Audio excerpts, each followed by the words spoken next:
Fico pensando muito, né, olhando para esse campo mais à esquerda da política brasileira, o que vai sobrar quando o presidente Lula não for mais um nome importante no ponto de vista de condições para competir e ganhar eleições. Se sai o Lula, se o Lula não compete em 2026, por qualquer que seja o motivo, qual é o nome da esquerda viável hoje para continuar dando relevância de maneira nacional para esse campo mais progressista? Você sabe, eu tenho meus palpites. Aqui, né? Já comentamos isso aqui. O meu palpite é que os votos do Lula não vão para alguém de esquerda, porque não existirá esse alguém. Né? Não tem ninguém. O Haddad, ele é jovem ainda, mas está desgastado já.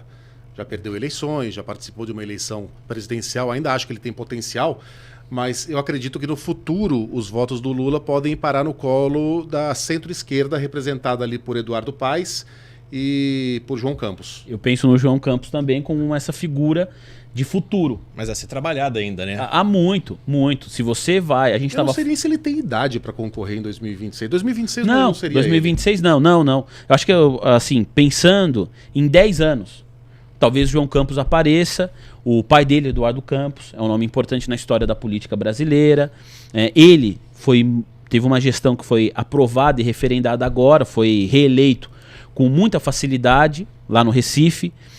Vi algumas pessoas até, ele participou do Roda Viva, né? E aí nos comentários no Roda Viva, isso eu acho muito legal, né? Da internet, porque a gente tá falando de prefeitura, então quem sabe mesmo se o prefeito é bom ou não, é quem mora na cidade. A gente tem alguns prefeitos, e o João Campos, ele segue essa linha, né? Das redes sociais também, ele é muito forte nisso, ele tem essa estratégia. E aí eu vi muitos comentários no Roda Viva no YouTube, a galera falando assim, pô, mas isso que ele falou, existe mesmo ou não? E aí embaixo a galera que mora na cidade falando, sim, isso existe, isso funciona. Então me parece que de fato ele fez uma gestão nos primeiros 4 anos bem importante. Eu vou bastante pro Recife, a cidade mudou. Mudou para melhor. A cidade mudou. Foi inaugurado ali o museu do Brenan, que é um negócio bem interessante, um museu mas isso tudo bem, isso é perfumaria, né? A arte é importante, mas as pessoas precisam comer. O centro histórico, o Marco Zero, foi reformado, está muito mais agitado, muito mais seguro. Você nota ali que a cidade tá respirando um ar diferente de 10, 20 anos atrás. Tem um trabalho muito grande também nas comunidades, com problemas de encosta e tudo mais, tem trazido um pouco mais de cidadania, um pouco mais de qualidade de vida para os mais pobres também. Né? Eu acho que esse é um nome, mas se você pegar o que a gente pode chamar aqui de esquerda raiz, essa esquerda raiz não se vê representada nesse nome. Não se vê representada no Eduardo Paes. Essa esquerda, na verdade, ela não se vê nem tão representada assim no presidente Lula. É claro que está a figura do Lula ali, qualquer outra figura, é o Lula que vai receber esses votos. Mas hoje, eu concordo muito com o que você falou, é o centro-esquerda que vai herdar esses votos do presidente Lula.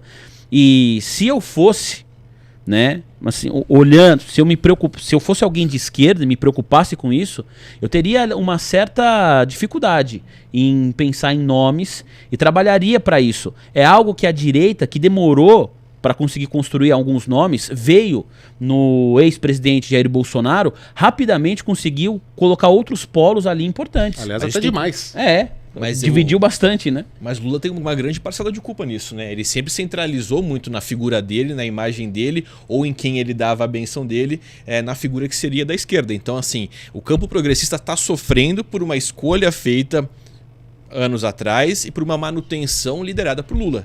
Sem Lula dúvida sempre querendo ser o principal ponto Vou dar um exemplo história, aqui, né? 2018. O Ciro me parece que era o candidato que tinha mais possibilidade de derrotar Bolsonaro. Né? Aquela eleição não seria do PT. O PT estava num momento péssimo, o Petrolão estava muito fresco na cabeça, Lula estava preso, o PT dificilmente ganharia aquela eleição.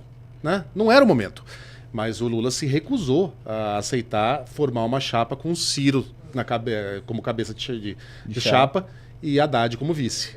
Propôs o contrário e aí foi o Ciro que não aceitou. Não, e tem um outro ponto. Não que eu defenda também, o Ciro também é meio menino maluquinho ali, o cara tá, cada hora o pé tá numa canoa, mas de fato ele tinha chance de ganhar aquela eleição. Sim, e o Ciro, eu tenho várias ideias do Ciro que eu discordo frontalmente, mas ele tem ideias de país. Você pode concordar ou discordar das ideias dele. Eu vejo o Ciro Gomes falando do Banco Central, me dá arrepio as ideias que ele tem para o Banco Central. Mas ele tem ideias de país. Não que eu concorde com todas elas, eu discordo da maioria. Agora, para além dessa questão que a gente fala muito de 2018, para mim tem um erro também do presidente Lula, quando ele escolhe para suceder ele, quando ele tinha 80% de aprovação, a Dilma Rousseff.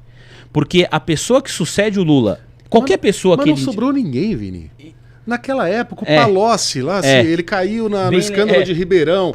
O Zé Dirceu já Tava tinha, não fora. sobrou ninguém. É porque tinha assim. Dilma. É porque essa pessoa que foi escolhida para entrar no lugar do Lula, depois que ele faz 2 anos, 2 mandatos de governo, 8 anos, e sai com uma aprovação muito boa, essa pessoa estaria eleita. Era muito difícil qualquer outro player ali conseguir tirar a eleição do PT.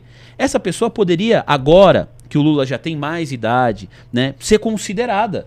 Imagina, a Dilma não passa nem perto. Ela é presidente do Banco dos BRICS, tá morando na China, e se fala de Dilma aqui no Brasil, acho que nem quem é de esquerda vota na Dilma. Mas tem um outro ponto, e novamente eu volto a falar da escolha do Lula. Ele também escolheu um sucessor que não fizesse sombra para ele no segundo momento, né? Ele queria uma pessoa momentânea ali que fizesse o 4+4 e que ele voltasse depois. Também.